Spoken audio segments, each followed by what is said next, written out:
70,000 विचार हमारे दिमाग में पर डे आते हैं। और एक ताज़ा अनुसंधान में 2 साइंटिस्ट ने रिसर्च किया और उन्होंने पाया कि 6,200 थॉट हैं वो हमारे दिमाग में रोज़ आते हैं, यानी कि एक दिन में 6,200 थॉट से हम गुजरते हैं। बहरहाल ये विषय ये नहीं है कि 70,000 आते हैं या 6,200 आते हैं। विषय यह है कि विचार बहुत सारे आते हैं और ये विचार अगर अच्छे हैं, जो मेरे लिए फ़ायदेमंद हैं, लाभकारी हैं, तब तो बहुत अच्छी बात है। बट आपके विचार ऐसे आ रहे हैं जो अच्छे नहीं हैं, या आप उनको पकड़ना चाहते हैं, आप उनको रखना चाहते हैं और रह नहीं पाते, आप सहेजना चाहते हैं कि हम विचारों को काम में ले पाएँ और हम उनसे परेशान ना हो। हम वो विचार आ रहे हैं उससे हम खुश हों, हमें उनसे फ़ायदा हो। और ज़्यादा विचार आने से आप को एक नाम दिया जाता है कि ओवर थिंकिंग की प्रॉब्लम है। तो अगर ऐसा आपके साथ है तो ये वीडियो आपके काम का हो सकता है। नमस्कार, मैं doctor Praveen Mohil, NLP practitioner, रूबरू हूँ आपसे एक नए विषय के साथ जिसका नाम है पावर ऑफ रिटन थॉट। जी हाँ, जो थॉट आया उसको लिख दिया, उसकी शक्ति के बारे में मैं बात करने वाला हूँ। समझते हैं कि ये थॉट मोटे तौर पे हम इन थॉट को 2 भागों में बांटते हैं। एक पार्ट है जिसको हम कहते हैं अच्छे विचार, पॉजिटिव थॉट। जो अच्छे विचार हैं वो हैं जो हमारी आज की ज़रूरत को पूरा करते हैं, या जो मैं चाहता हूँ या चाहती हूँ मेरी वांट को पूरा करते हैं, वो हमेशा अच्छे विचार कहलाते हैं। दूसरी तरफ वो विचार जो मैं चाहता हूँ, यानी कि नीड और वांट के ऑपोजिट चले जाते हैं। ऑपोजिट चले जाने का मतलब है कि विचार आया और एक विचार आया, फिर विचार आया, फिर विचार आया, फिर विचार आया, और इस बीच में एक्शन जो है, यानी कि विचार तो एक थॉट है, एक एनर्जी है, उसको फिजिकल फॉर्म में हमें कन्वर्ट करना होता है, उसको बोलते हैं एक्शन। तो एक्शन नहीं हुआ।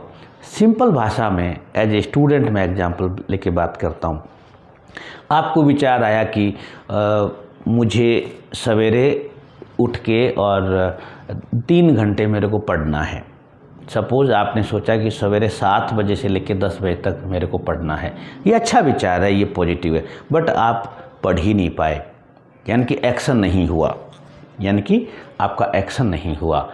तब ये नुकसानदायक होगा, क्योंकि आपको धीरे धीरे से चलते चलते आपको ये ऐसा लगेगा कि यार मैं फालतू की चीज़ सोचता हूँ या फालतू की चीज़ सोचती हूँ, या वर्थलेस तक की भी प्रॉब्लम आ जाती है। तो अब इसका समाधान क्या करें? समस्या हमें पता चल गई कि विचार तो आते हैं और उनका सॉल्यूशन बताएं ताकि हम उस पर काम कर सकें। समाधान पे 2 स्टेप में मैं बात करूंगा। पहला स्टेप है जो NLP के सिद्धांत के अनुसार और जो मेरा अब तक का जो एक्सपीरियंस है, पिछले 20 सालों से बहुत सारे स्टूडेंट की जो हेल्प हुई है और स्टूडेंट जो आके फीडबैक देते हैं, पहला आपको क्या करना है कि आपको अपने विचारों का स्क्रीनिंग करनी है, स्क्रूटनी करनी, छांट लेना है। यानी कि अब छांटना इतना आसान नहीं है, कोई सब्जी नहीं है कि छांट लो। विचारों को स्क्रीनिंग करना, स्क्रूटनी करना। इसके लिए क्या करना होगा? इसके लिए आपको जैसे ही एक विचार आया और वो जाएगा, उसके बाद दूसरा आएगा, याद रखिएगा कि 2 विचारों के बीच में एक थोड़ी सी जगह होती है, थोड़ा सा स्पेस होता है जहाँ पे कोई विचार नहीं होता। इसको सिंपल समझें। जैसे आज एग्ज़ाम हुआ आपका, कंप्लीट होते ही एग्ज़ाम से आप बाहर निकलते ही आप एक रिलैक्स फील करते हैं कि चलो एग्ज़ाम हो गया, और थोड़ी देर बाद आपको कल पेपर है, कल उसकी तैयारी में आप लग जाते हैं। यानी कि जो थोड़ा सा जो समय था, 10 मिनट, 15 मिनट, 1 घंटा, जो भी आपने लिया, वो टाइम, उस टाइम को पकड़ना शुरू करें। ठीक है। और उस विचार को, जैसे ही विचार का पहले संकेत आता है, अब आपको पता चल जाएगा कि अगला विचार आने वाला है, तो उसको एक सवाल निशान लगाएं, उस पर एक प्रश्नवाचक चिन्ह लगाना है कि क्या ये विचार मेरी आज की ज़रूरत को पूरा कर रहा है क्या, या फिर मेरी आने वाली जो ज़रूरत है, जो मेरी भविष्य की रिक्वायरमेंट है, मेरी जो वांट्स हैं, जो मैं चाहता हूँ या जो मैं चाहती हूँ, क्या उसको पूरा कर रहा है? बस इतना सा सवाल करना है और विचार तो आएगा, आने दीजिए। तो ये जो स्क्रीनिंग करनी है, स्क्रूटनी है, यानी कि खुद पे एक सवाल खड़ा कर देना है कि यानी कि खुद पे नहीं, आपका जो विचार पे कि क्या मेरे लिए फ़ायदेमंद है या मेरे लिए फ़ायदेमंद नहीं है, बस इतना सा कर दें। दूसरे स्टेप में, तो पहले स्टेप में क्या होगा, जैसे ही आपने इतना किया तो वो विचार अगर इतना स्ट्रॉन्ग नहीं है तो आएगा ही नहीं, चला जाएगा, या फिर एक बार आएगा फिर दोबारा नहीं आएगा, फिर आपको बार बार आके परेशान नहीं करेगा। ये प्रैक्टिकल और साइंटिफिक कंसेप्ट में बात कर रहा हूँ। दूसरा स्टेप, इस स्टेप से स्टूडेंट करीब करीब 50% तक इन चीज़ों से मुक्ति पा लेते हैं। दूसरे में क्या करना है कि उसको लिखना चालू कर दें। कई बार ये होता है कि बहुत सारे विचार आते हैं, बहुत सारे आए जा रहे हैं और बच्चे परेशान हो जाते हैं कि वो कई बार तो बच्चे डॉक्टर से कंसल्ट करते हैं, किसी और से कंसल्ट, वो एक नाम दे देते हैं, ओवर थिंकिंग की प्रॉब्लम है। सब ओवर थिंकिंग की प्रॉब्लम है। इलाज यहाँ ध्यान से सुनिएगा। अगर आपके साथ ऐसा है, आपको लगता है कि मैं ओवर थिंकिंग करता हूँ या ओवर थिंकिंग करती हूँ, या आपको किसी ने कहा है कि आप ओवर थिंकिंग करते हैं, तो ध्यान से समझिए। इसको क्या करें, राइट अप करें। यानी कि जो आपका जो भी विचार है, जैसे आपको लग रहा है कि बहुत सारे विचार आ रहे हैं, बहुत सारे आ रहे हैं, आए जा रहे हैं और परेशानी होने वाली, तो आप लिखना चालू कर दें। जैसे ही आप पेन उठाएंगे, लिखना चालू करेंगे, ध्यान से समझिएगा, जैसे ही आप पेन उठा के और लिखना चालू करेंगे तो आपके जो फालतू के जो विचार हैं, कचरे के जो विचार हैं, वो छंट जाएंगे। आप एक बार करके देखिएगा। और पहले भी आपके साथ ऐसा हुआ है, जब भी आपके पास बम्बार्डमेंट हुए हो, आप बहुत सारा दिमाग भारी हो गया हो और आपने कोई काम करना शुरू कर दिया। काम का जरूर नहीं पढ़ाई ही करो, काम का मतलब जरूर नहीं पैसे ही कमाओ, काम का मतलब ऐसा नहीं कि आप नौकरी, आप कुछ भी करने लग जाते हैं, आप कुछ भी कर लीजिए। अगर आप चाय पीने भी लग गए या कुछ और काम करने लग गए, कुछ छोटे मोटे काम में लग गए, यानी कि आपने उस जो एक धारा प्रवाह जो चल रहा था उसको आपने ब्रेक कर दिया, तो बिल्कुल वैसे ही आप जैसे ही लिखेंगे तो वो ब्रेक हो जाएगा। नंबर 2, लिखने में क्या करें, एक चीज़ को ध्यान में रखना है कि आपको सेल्फ क्वेश्चनिंग करनी है, अपने आप पे प्रश्न उठाने हैं। सेल्फ क्वेश्चनिंग जैसे कि मुझे ये मैं सोच रहा हूँ, यानी कि ये मेरे दिमाग में चल रहा है, इससे मुझे आज क्या फ़ायदा होगा, अगर आज मैं ये काम करता हूँ या करती हूँ तो मुझे 5 साल बाद क्या फ़ायदा होगा, 10 साल बाद क्या फ़ायदा होगा, आज अगर मुझे इस काम से कोई नुकसान हो रहा है तो 5 साल बाद कितना नुकसान होगा, 10 साल बाद कितना नुकसान होगा, क्या मैं ये चाहता हूँ या चाहती हूँ। ये एक सेल्फ क्वेश्चनिंग करनी है, नॉट क्रिटिसिज्म। बुराई नहीं करनी है, खुद की बुराई नहीं करनी है, बुराई दूसरे की भी नहीं करनी, खुद की भी नहीं करनी। बुराई का मतलब क्रिटिसिज्म मतलब मैंने तो उस दिन मेरे साथ तो ये हुआ था, मेरा उस दिन पेपर बिगड़ गया था, उस दिन मेरे साथ ये हो गया था, उसको नहीं करना है।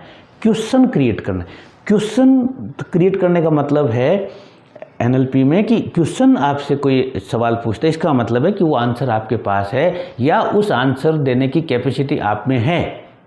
ध्यान से समझिए, अगर आपसे कोई सवाल पूछता है तो वो ये मान के पूछता है कि वो जानकारी आपके। सिंपल सा उदाहरण लेते हैं, आप कहीं जा रहे हैं, किसी कॉलोनी में खड़े हैं, किसी रोड पर खड़े, आपसे किसी ने एड्रेस पूछा या आपने किसी से पूछा,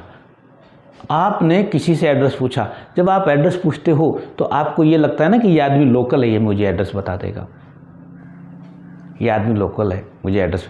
क्या आपने कभी किसी शहर में किसी फॉरेनर से एड्रेस पूछा है? नहीं पूछा। आपको मालूम है कि यहाँ का है ही नहीं। तो बिल्कुल वैसे ही तो आप वो क्वेश्चन करिए अपने आप पे, जो आप हो सकता है अभी आंसर नहीं हो, कोई बात नहीं, ढूंढ के दे देंगे।